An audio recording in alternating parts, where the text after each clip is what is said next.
Wait, you just can't eat any dessert, really? No, I don't. What do you have? Okay, so you've eaten dinner. You're kind Mm-hmm. of hungry still. What do you eat? Or do you just starve? Usually, I'm not hungry after I've eaten. I mean, but a small dinner.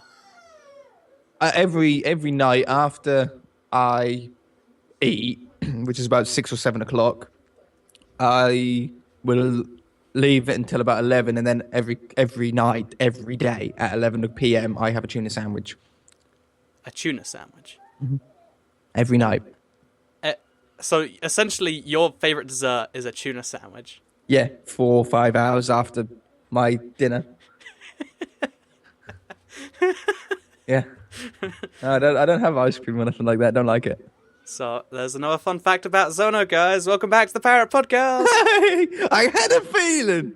I can tell by your face when you're recording and when we're not.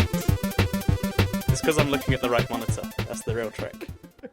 Okay. Oh, is it? Oh my god, I made an input loop. Okay. Welcome, everybody, to the Parrot Podcast, a weekly show where we talk about a variety of news, gaming, YouTube, and other tech-related. Today, we have quite a lot of news to talk about, actually. We do. It seems like the news has started rolling in, the It's January... starting coming in now.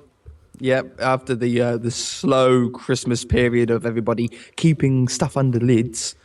We're slowly getting bits now. I'd say this like this is a surprising fact, but January is genuinely the most depressing month of the year, like, statistically. It's proven. So I guess everyone's just too busy being depressed to make news. But they fixed that because Valentine's Day is coming up and 60% of the population are happy. And is that what it is? Is it 60, is it? I looked that up 2 years ago. I was like, I wonder what percentage of the population are in a relationship. What? About 5% of those people think that they are in a relationship, though. But the other person doesn't. That's a good point. Yeah, that's self-reported. There's no way to truly measure, is there? Not really. I guess you... Yeah, there's... Well, I mean, okay. So imagine we're both single dudes, right? Uh-huh. We have this Skype chat once a week. If I call that a relationship, can you officially make it not a relationship? I mean, we're doing this once a week. It's regular. We share intimate feelings about our desserts. He does take his top off sometimes. He does all that kind of stuff. Touching his nipple. Only one of us is wearing a dressing gown right now. We had this conversation before the call. You know it's not a dressing gown. You know it's a coat. I do not recall such a conversation. You know it's a coat. Anyway, so there is some news that we have to talk about, and I'll let you start. I will. Okay, what should we start on? Shall we? I I want to start on Amazon. Amazon's been doing some crazy stuff recently. They bought Twitch, was it last year? Yeah, they bought Twitch. I love that, because they just swooped in, like, Google was rumored to be buying Twitch. They tried, they failed. Amazon's just like, okay, we'll take them. 970 million is what it was. And they've been making games recently for the Fire TV set-top box. And they want to I think they might have already got, getting their own sort of mobile-ish games out there. Well, I mean, it's kind of bizarre the way their whole thing works over there. They're expanding, away from merchandise into gaming, it seems. That's what they seem to be focusing around over the last year or so. But they've built their own game engine. And if you don't know what a game engine is, it's basically, the core of what you then make a game onto. You could start making a game from scratch, literally start from an writing empty code document. But there's so much you need that's been done before, like a lighting engine. You can you can go through the insane effort of that, or you can take one. They're actually making everything. Basically, a game engine gives you a really solid foundation to make the content in.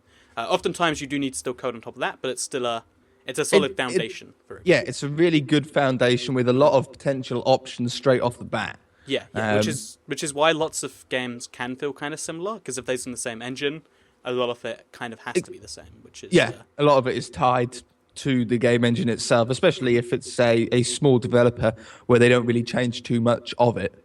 Even if you look at a big developer, because let's take an example, Call of Duty, for instance, has been using the same engine for maybe 8 years now. You can tell, even if you go those 8 years, they've spent so much time changing, stuff and stuff, but the same feel of the game is there. I'd say that's the best way to put it. It's fancy. But that's not a bad thing. Yeah, That's not a bad thing. When you're on the same franchise, you want the same feeling because Call of Duty has been so successful because of the feeling it has. The feeling, yeah, right? Yeah, I don't know what feeling that is, but Oh, you don't? I used to like Call of Duty, but after But I mean, the a millionth installment, I'm a little bit but you tired. can, when you play the game, you can feel. I enjoy it whenever I play it. I'm just It's not like hooked on it. okay. After 4 years of sort of playing non-stop of it, I can now finally go, okay, I don't want to play anymore. And then I can turn it off when before it was just like, I have to have one more game. I have to have one more game. It is one of those addicting ones. I spent evening after evening after evening just like playing, and it was great. You know it. But it's going to be good because it's going to rival, or they're hoping that it's going to rival the Unity and the Unreal Engine. And I reckon it will because they're offering it for free, right? It is, yes, a free game engine. Anybody can use it. But then it makes me question, so what are they going for with it? Because I've read a little bit about this. I'm pretty sure the Unreal Engine is free to use. Ooh, not if you have a commercial license costs a lot of money, I believe. Like, what about Unity? Because Unity's I know free, but to publish so I believe you can publish for PC for free. But if you want to publish to any other platform, you have to pay for a ludicrously expensive license. Like I think it's $500 per platform. Which okay, well, I mean, I guess honest, for a game that's not so bad. Yeah, on these game engines, I would probably only stick to PC stuff anyway. I probably wouldn't port to a console. If I was going to port to a console, I would probably want to start with a fresh, start, so I can then keep it equal across all platforms. The last thing that you want to do is have a really good base platform and then have to dumb it down for consoles. What? So wait, are you arguing saying that's good for console or bad? I think I lost your argument there. I think that the Lumberyard will be best for PC. Well, I would use game engines only for PC games. I wouldn't move them to a console. If I was going to make a console game, I would make my own game engine specifically for it. So if you had a successful PC game, we both dabbled with PC development, right? So if it got successful, you sell 100,000 copies. You're not gonna hit the port to console button. You're gonna redevelop the entire game for consoles. Yeah, exactly like 4J Studios has with Minecraft. I think that's shut you up then, didn't I? You were gonna nail me. The thing is, though, right? Hard, and then I think most people would agree they'd want a direct port for the Java version, because then you could have more things going on. And because they had to recode it entirely and it's not ported, it's rewritten, there's a lot of indirect benefits. I'd say the console version of Minecraft's a big argument for just hit the port button, you know? The only problem with that, though, is that PC Minecraft runs quite badly on all manners of PCs, even if it's a bad PC or a really good PC. Especially, have you seen this latest snapshot? It's horrendous. I haven't played. Well, actually, I have played. Oh, it was fine, man. Redstone is so messy. Like the tick, the delay. If you want to flick a lever, you literally have to wait about 20 seconds for the lever to flick. It's nuts. And if that happened on console, then you're looking at a lot of time to be able to patch that kind of thing. Snapshots. If you want to go and see it, you can watch Ethos' latest video. You know Ethos Lab? Oh, you should check him out. He's a really good Minecrafter on PC. Okay. And you can pay me later, Etho. And no, he was not complaining, but he's been noticing it for the past 2 or 3 snapshots, and it's now got to the stage where he is really actually struggling to play it. Well, I mean, the thing with Minecraft is the way they always seem to develop it is they'll focus entirely on features or doing this or doing that, and then they'll have to optimize it later. They don't seem to optimize as they go, and I guess that's the big problem there. Yeah. But I mean, it wouldn't be an issue for console anyway because they only would port major versions. You couldn't do a weekly update for console. It cost a fortune. And also, my other arguments for why you should just hit the port button instead is because after you've hit the port button, you can optimize it from there. But if you start from scratch, you get games like StarCraft 64. I don't think anyone's arguing that game is good. And I think starting again, it's something they used to do way back when, and it just doubles development cost and time, etc. And you're not going to double revenue and you're going to upset people with the differences, I think. Unless you do make the same game, in which case... Just hit the port button. Yeah. That's what I think. Anyway, just to go back onto the Lumberyard point, because I thought it was rather interesting. I was reading up about some of the things in there, about how it was free and stuff, but there's an interesting little side note in the contract that you can't use it for any life-critical systems unless a zombie apocalypse is officially declared by the US government. That is genuinely in the contract you sign. That's like in a lot of stuff, isn't it? Things like that. It seems a bit suspicious, doesn't it? Yeah. Well, like they're planning it. Well, I mean, let's just say, the 1,000 most powerful people in the world all know about the zombie apocalypse. They start running You'll probably find that, like, deep inside, I don't know about, like, licensing laws and stuff like that, but there must be a way that they can use it or pay to use it. And there has to be something, no matter how ridiculous it is, so they just choose the zombie apocalypse and it sticks. So you mean, like, they're looking for something that's never going to happen, but so that you can argue that... So it can, it can happen, but it's extremely unlikely. I think that could be it. But personally, I looked at it and I gave it a long thought, and I was like, it's probably just so that when someone reads it, they publish a story and it kind of advertises the engine. Or just to see how many people read the terms and conditions. It's surprising that it takes, like, one investigative journalist to go in there and actually read the terms that everyone signs, isn't it? Yeah. That would be a boring job. I like what Google's been doing recently. Like, accepting terms and conditions, everyone just does it, right? And for legal reasons, they have to show them to you. Mm-hmm. I think Google now just says, like, you have to have read it if you continue using the page. And it's like, yeah, I'll take that, whatever.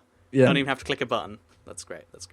Anyway, let's move on to the second story here, which I believe you also have. I have a second story. Ooh. Valentine's Day. Oh, yeah. Looking forward to this one.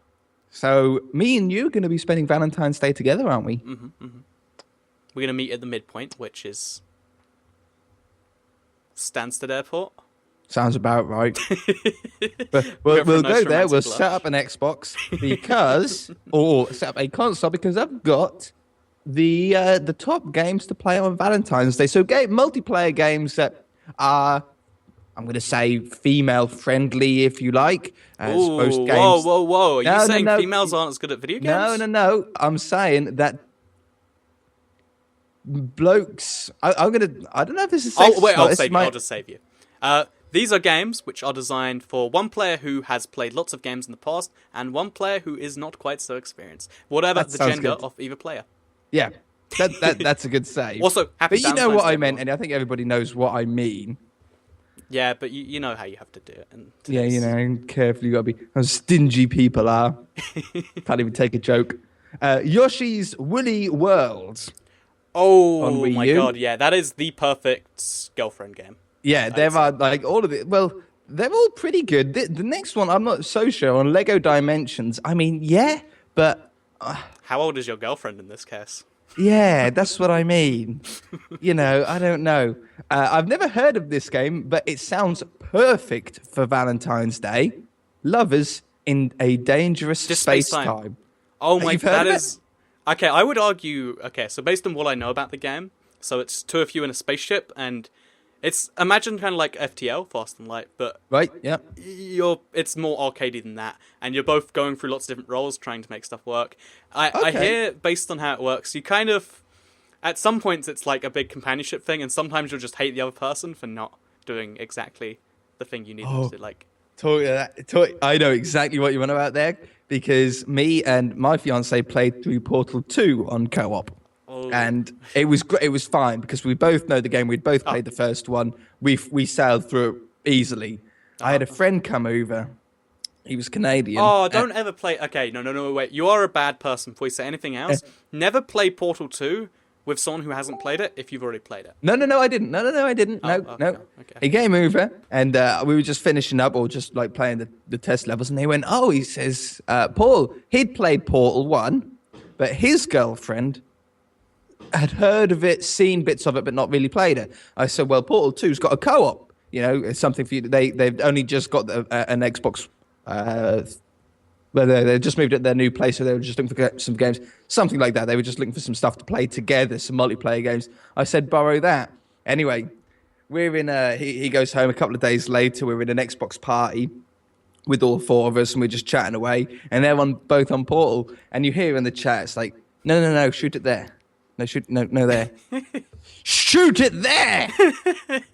Anyway, and it gets the language gets worse and worse, and voices get raised and raised, and in the end, like, I mute my mic and Beth mutes her mic, and we just stay quiet and just listen intently, and then suddenly you just hear, "Oh, screw it," but in worse language than that, and then you just see the party. Boop. He has left the party. She has left the party. Neither of them came online on Xbox for like 2 weeks. They were just not online. I mean, like, offline for 9 days, offline for 11 days. An evil part of me was really hoping this would end with, like, they broke up a few days after that. Oh, no. They're still together. They're still together. Oh, that's nice. He's in Canada and she's in the UK now, but they're still together. And, oh, man, like, that was so funny. I think he's still got that game. No, I got it. Whew. Wait, you're just looking at coats right now? Like, No, my game. Oh, it's above the coats, okay. See, at least you've reassured everyone watching. They're not like, oh, yeah, okay, I see that. I'm not in a closet. No. Actually, you could be in it. Like, are you sure your room wasn't just a walk-in closet at one point? It looks like it. It was a garage. I guess that's just as cool. I guess, yeah, okay. It's like a car closet if you think about it. Mm-hmm. If you really think about it. Anyway, I'd like to move on to our next story here, and this is This is Hearthstone Talks. We'll keep it brief. Hearthstone if you don't, Hearthstone is one of those games that before I played it, I just couldn't listen to, but now I play it like anything Hearthstone, I just devour. So yeah, for sure, I'm the same.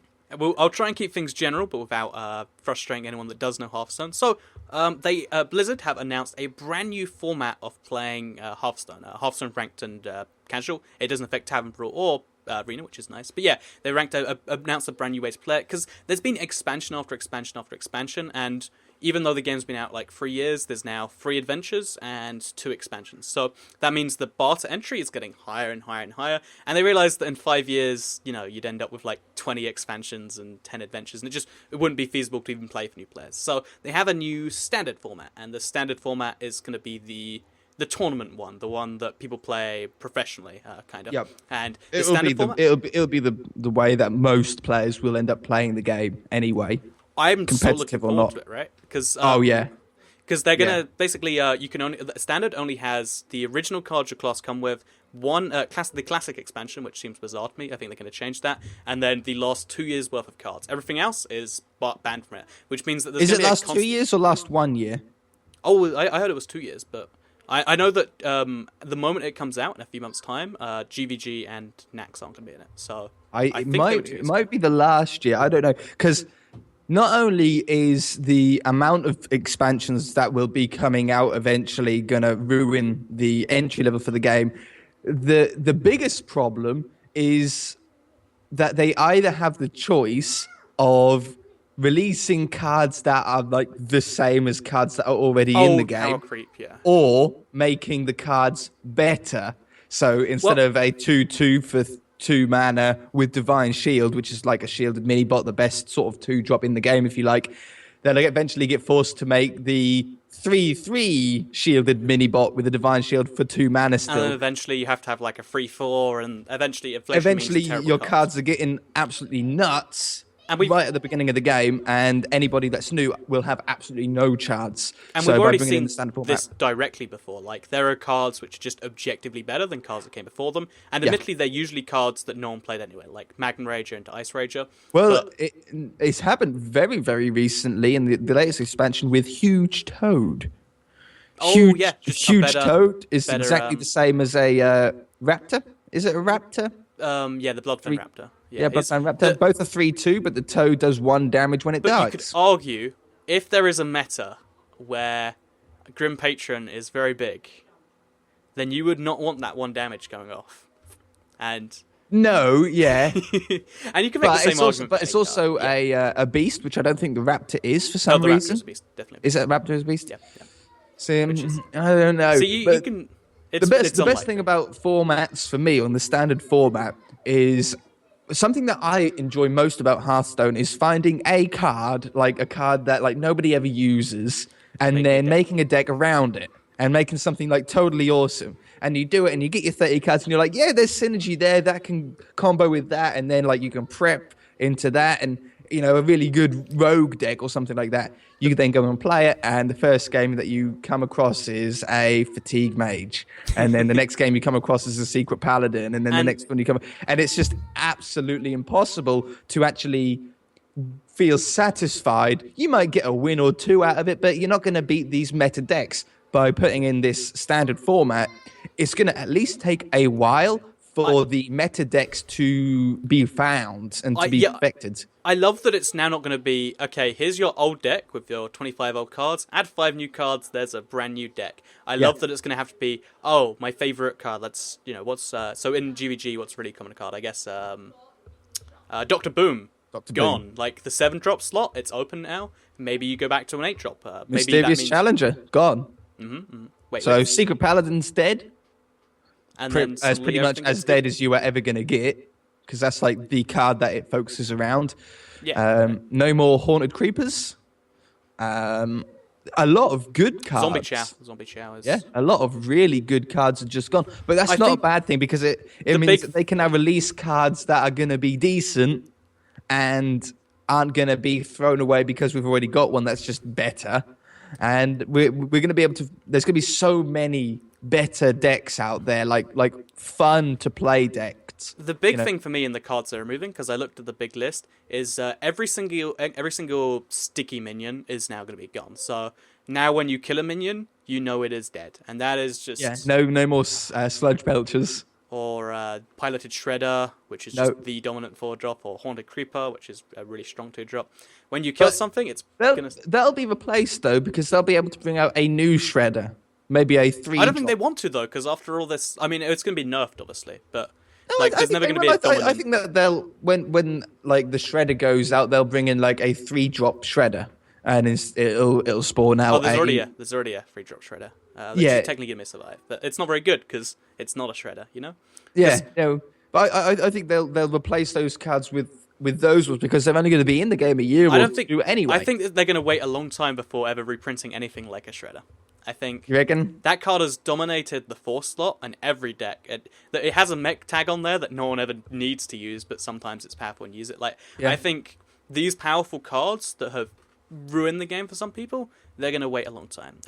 But on the other hand, the bad cards they remove, they can make better versions of if they need to, and it's not too much power creep. I think Priest is going to become very strong. Oh no, Priest is going to become weak. You think? So I've been looking into this a lot, because again, there's just 2 whole sets of expansions that are going to be gone. Priest has no good cards at the 2 value in the classic or basic sets, and that means that it's going to be heavily dependent. Like right now, Dragon Priest is a thing, but unless that gets renewed, Priest is going to suffer a little bit. I think you got to look at which classes are kind of made in GVG, and you got to kind of be like, oh yeah, they're going to suck. Well, a lot of cards are made in GVG now. A lot of mech mages.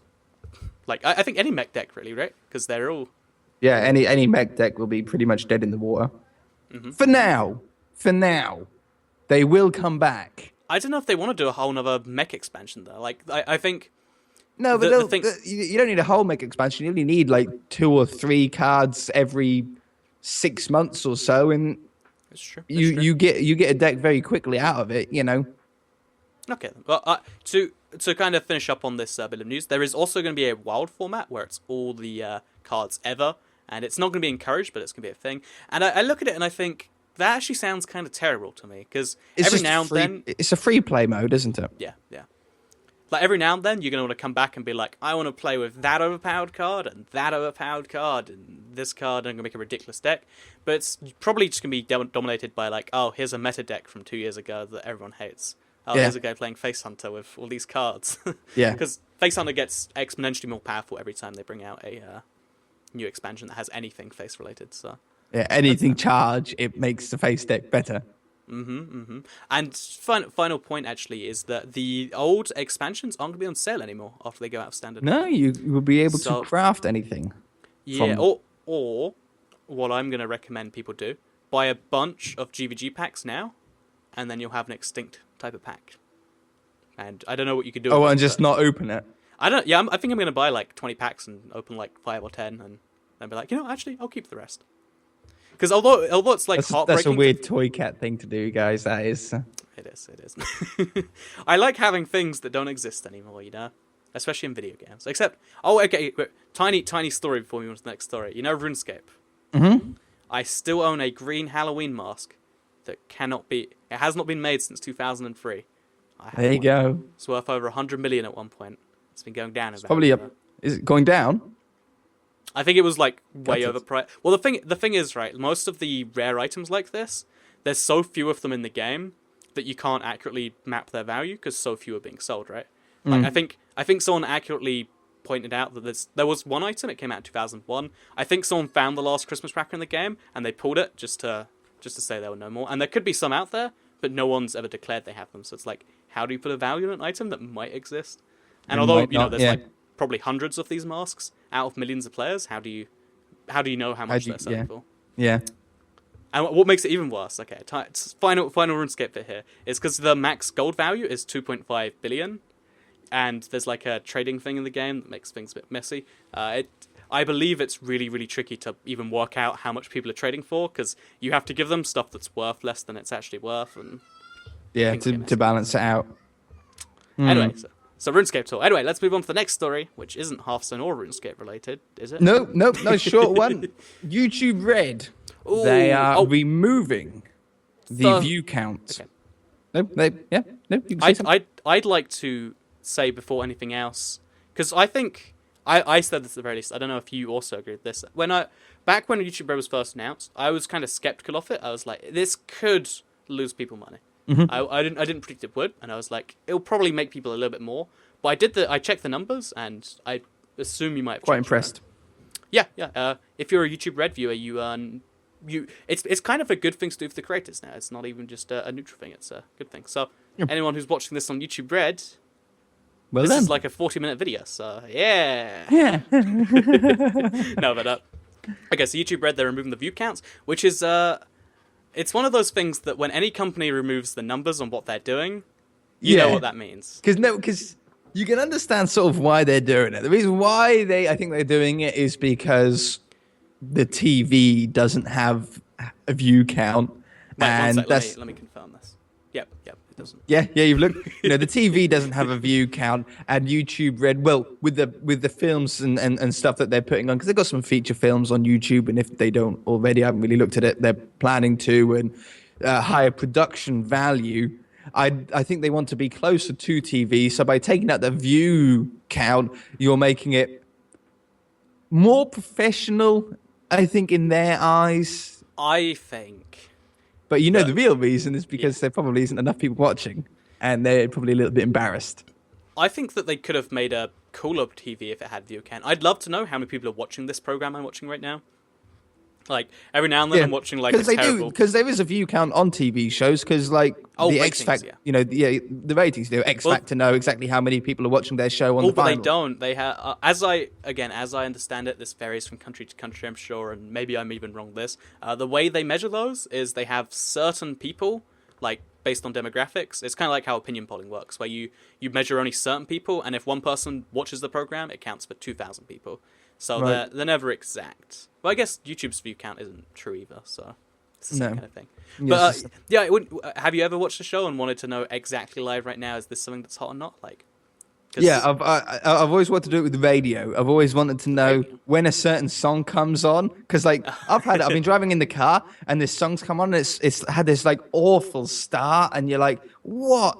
And it's that bad. It like annoys you and makes you angry, and you punch the dashboard to get onto a different radio station. I want to know, like, if their ratings and the song comes on, it goes shoom as everybody changes the radio station. The problem with having something like that would be like, not only would lots of people leave because they don't like the song, people would see the listener count drop and think, oh, I'm out of here. Yeah, I think that might be how it works, right?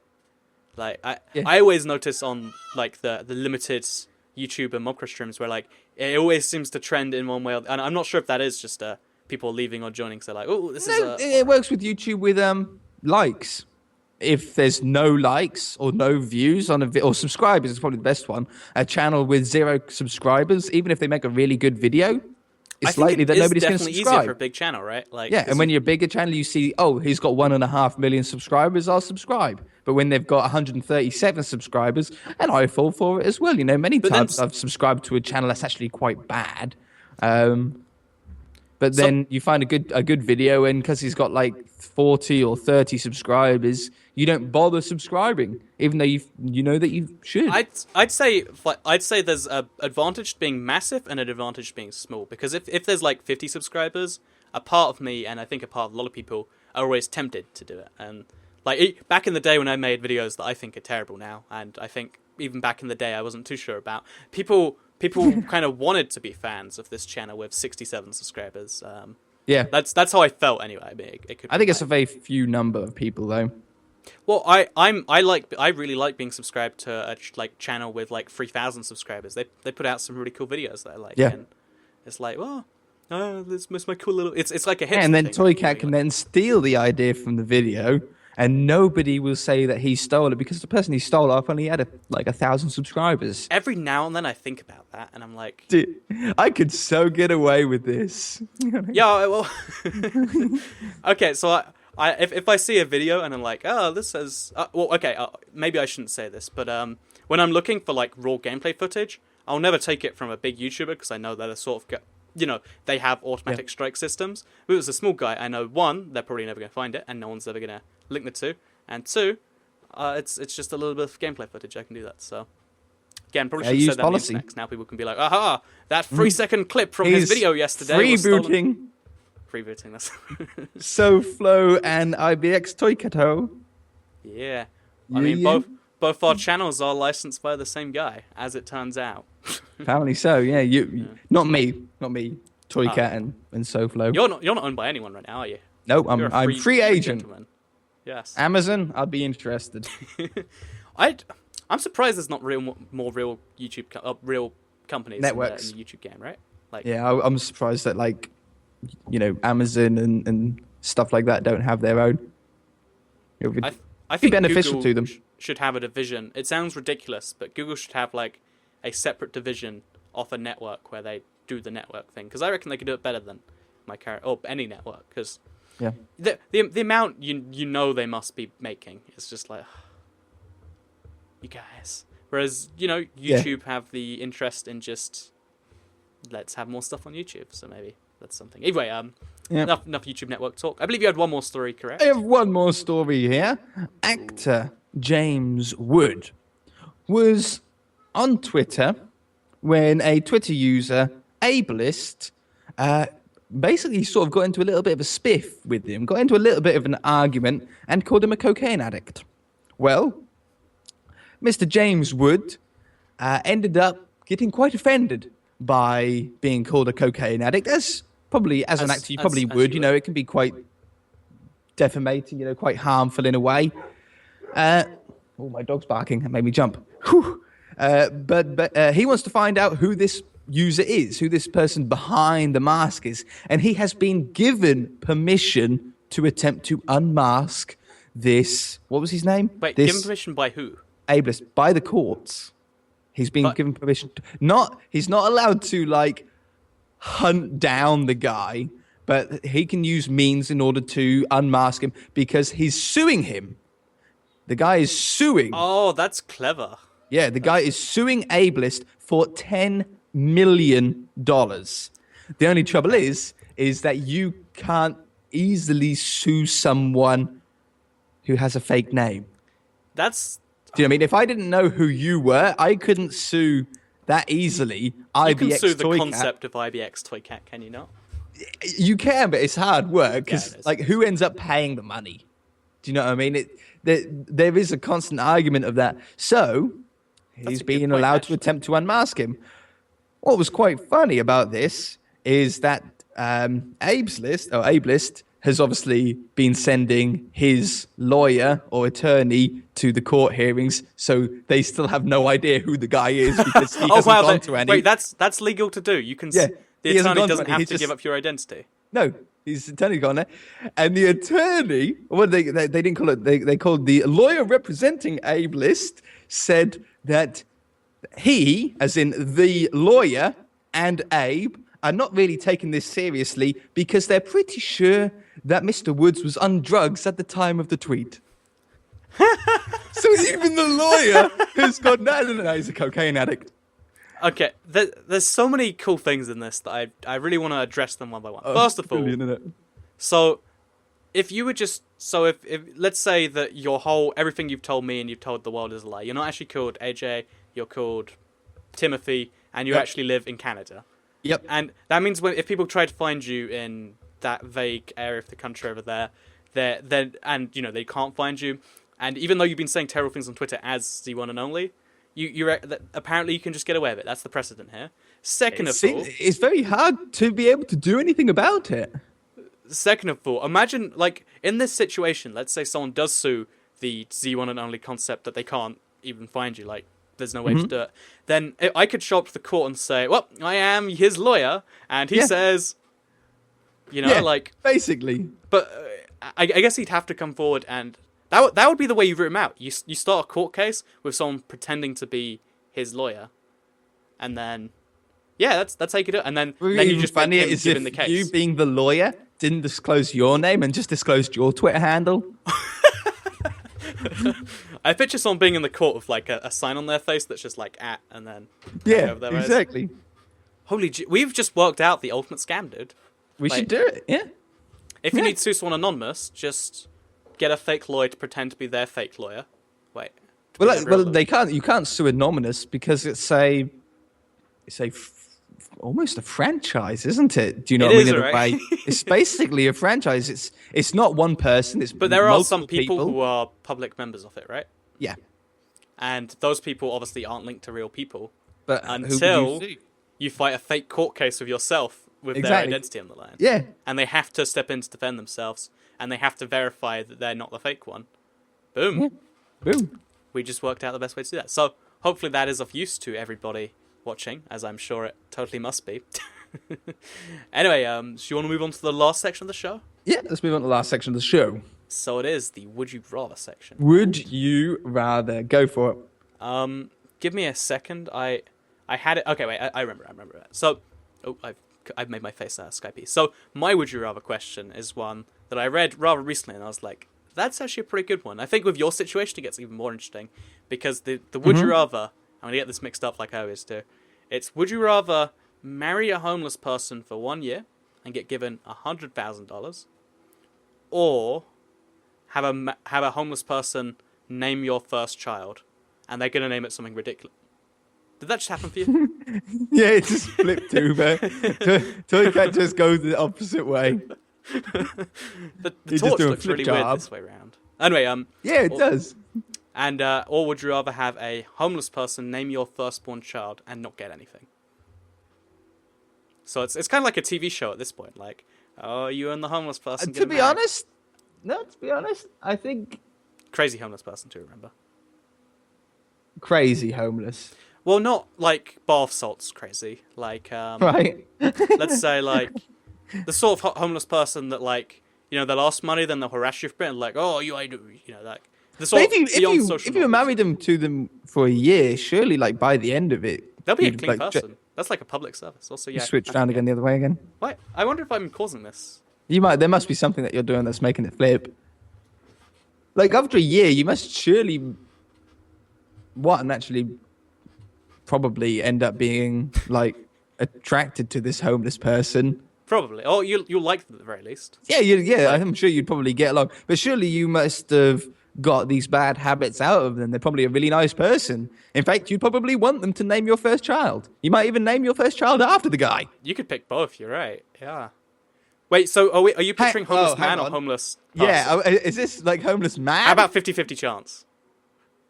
Oh, well, like you don't know. Yeah. You don't know until you have to make a decision. Homeless person. Yes. So you could say, yeah, I'll marry them for a year, and then it'd be a bloke. Yeah. And under the terms of marriage, you only have to consummate it once. Okay, this sounds ridiculous, but I think if you do the marry one, that's a good salary for doing like a real job, let alone just being married to someone.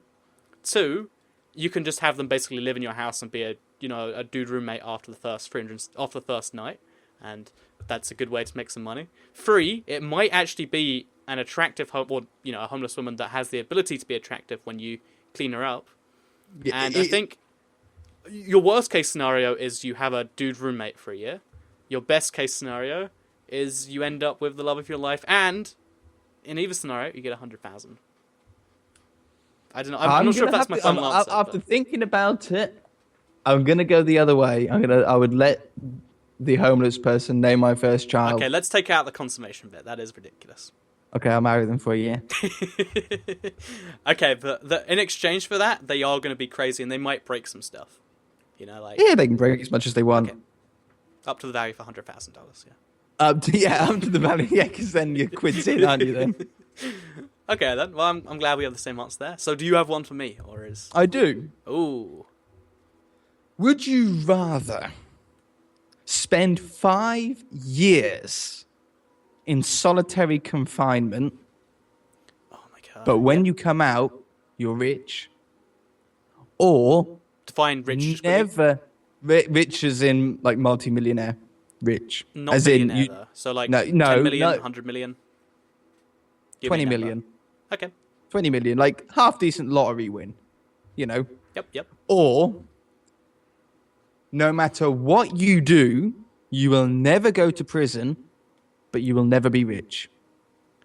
So even if you robbed a bank, you wouldn't go to prison, but you wouldn't actually get any money. How much money can you have before you're rich? Because that doesn't, like, You would be on, like, you'd be on minimum wage. Okay, so let's say... On a minimum wage salary, so what's that, like 12K a year, isn't it? Well, yeah, 12,000 a year, let's say. 1,000 a month, okay. But I can commit any crime I want and never go to prison. Yeah, you can never go to prison. Can people come after me for these crimes? So is there other retribution, do you reckon? So if I murder, let's say I murder a dude's wife. I don't know why. Come after you? Or do I have to murder him too? I guess that'd be easy enough to do. But then I have to murder his whole family, because then his father comes after me, then his wife's angry, then their granddaughter, and... Well, let's stay away from just the whole murder side of things then, shall we, to keep this simpler? Is there... Okay. No, well, it all depends. Is there someone that you want to murder? There actually isn't. I was thinking about it recently, and I was like, I was just thinking about it recently. I was just there on my sofa. It was late at night, and I just thought to myself, is there anybody that I don't like a lot? So I was thinking, and I feel like this might be like a pass on like a tiny percent on the sociopath test. But until they told me in school that there are reasons that people don't murder people besides going to prison, for a little bit after that I was like, yeah, but it's mostly not going to prison, right? And until I really thought about it, I was like, okay, I'm going to picture me murdering someone. Yeah, I'd have a lot of guilt. I don't think I'd want to do that. So, yeah, I'm going to say, okay, let's leave out murder then. I don't need the murder ability, but it's there if I do need it accidentally. If you needed it, you wouldn't go to prison. Okay. But the repercussions of what would happen after it is on you. So I hate that this is a would you rather, because I hate both situations, but the better of the two. Solitary confinement for 5 years and rich is worthless to me because I would be insane. You would be nuts after 5 years. Because solitary, for those of you that don't know what solitary confinement is, it's like the strictest form of punishment like that can legally be done. You're stuck in sometimes what is like a 3 by 2 foot room, as small as with picture like the size of your bed, but like a room. Well, not even that big sometimes. Imagine a room like half the size of your bed with no bed in it. Sometimes possibly not even a blanket. Definitely no toilet usually. Wait, where do you go to the toilet in these rooms? I think in some countries there's just drains. Oh, okay, that makes... Wait, but just what bars. About the stuff that isn't drainable? Do you just... Well, I suppose it's just like a guttering underneath it. Okay.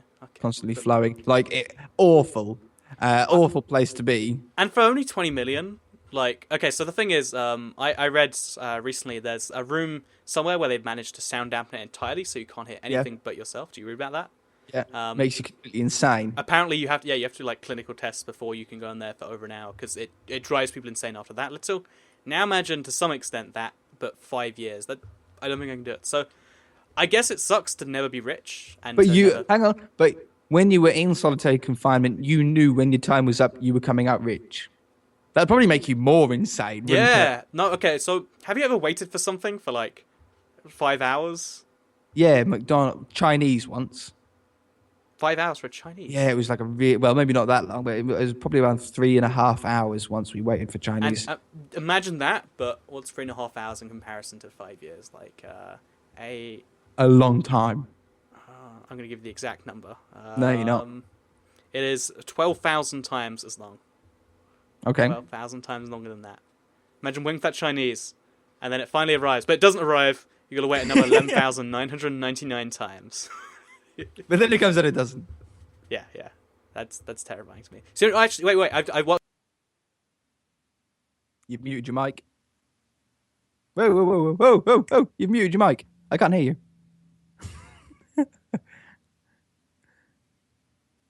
No, nothing. No. You've killed it. He's killed his microphone.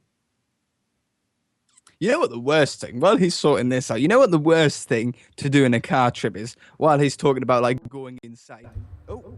Yep, we're back. We're back. I want to hear your going on a car trip thing, though. Whenever I'm in a car trip, we were talking about going insane, or not insane, but, like, getting frustrated about waiting. I thought it would be a clever thing to, once you get halfway through a trip, just say, well, I'm halfway, all I need to do is do this again. It sort of works when you're going to the shop. Like when you go to the shop and you get halfway, you're like, I'm already halfway. You know, it's not far. But then when you have to go, like I had to go to Brighton once, and like that's 3 hours in, you're like, okay, it's now halfway. Oh my God, I'm just halfway. This is the worst, right? And it's such a terrible method, and yet because I started doing that, I do it everywhere now. What's worse is if you do it in like 10% segments or like quarters, where like you go through all of that and like I'm a quarter of the way there. I just need to do this another 3 times. You know.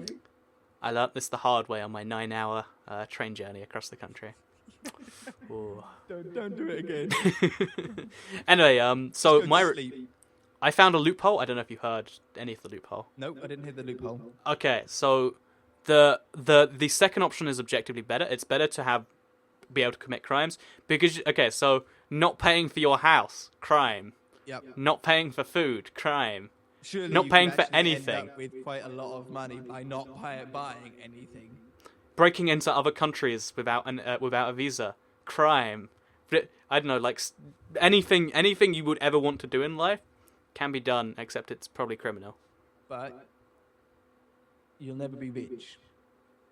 But what does riches mean? So like you'll always, no matter what you do, you will always end up with 12,000 a year. But I can live in a mansion with a Lamborghini. You can live in a mansion with. What else does money buy? You're just saying I would just steal everything I want. I would steal everything.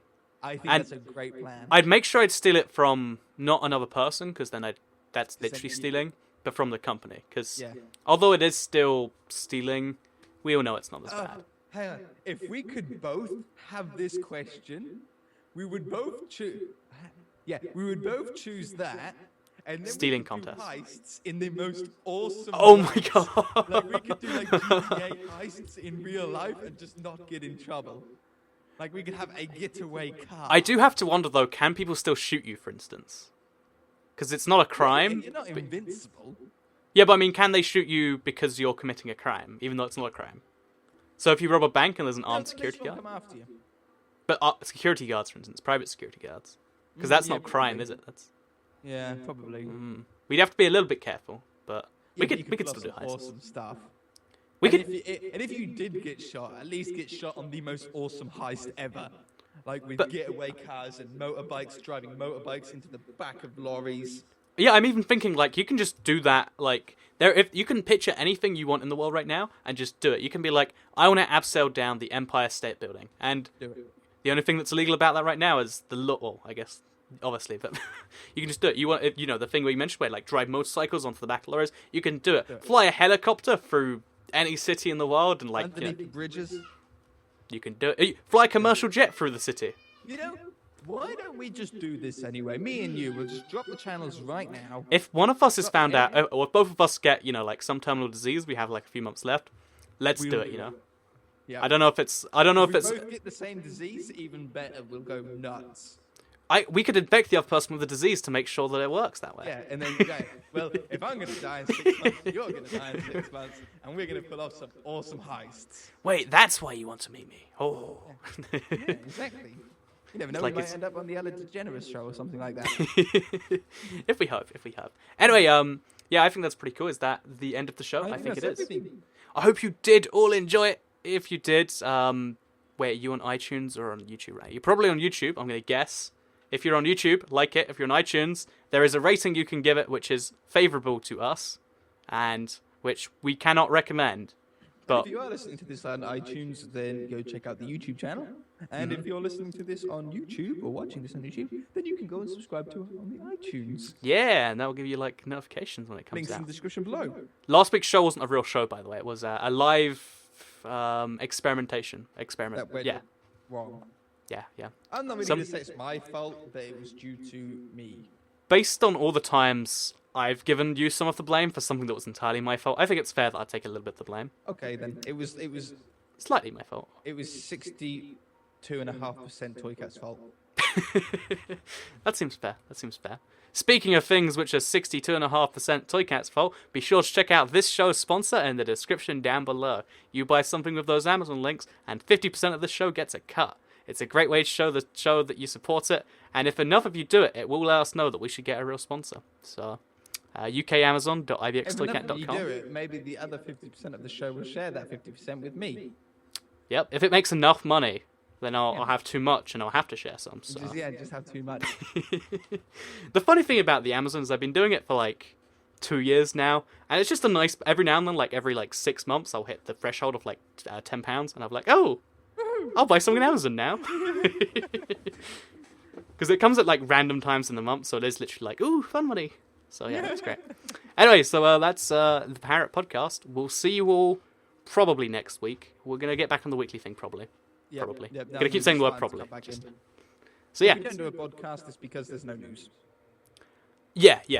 Or Toycat is in a foreign country, because I'm going to a lot of those. I'm in Ukraine in a couple of weeks. Really? Going to Chernobyl, yeah. Really? Yeah, it's going to be great. No way. I wonder how much they let you get really close to the reactor. Yeah, well, now it's all enclosed in. Like, get pretty much as close as you like. To be honest, though, the reactor itself is not what interests me. It's the, the scenery around it.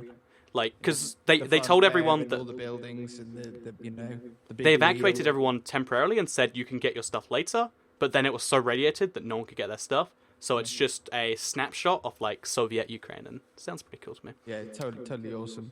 Anyway, yeah, that's Parrot Podcast. See you on the next one. Bye. Bye.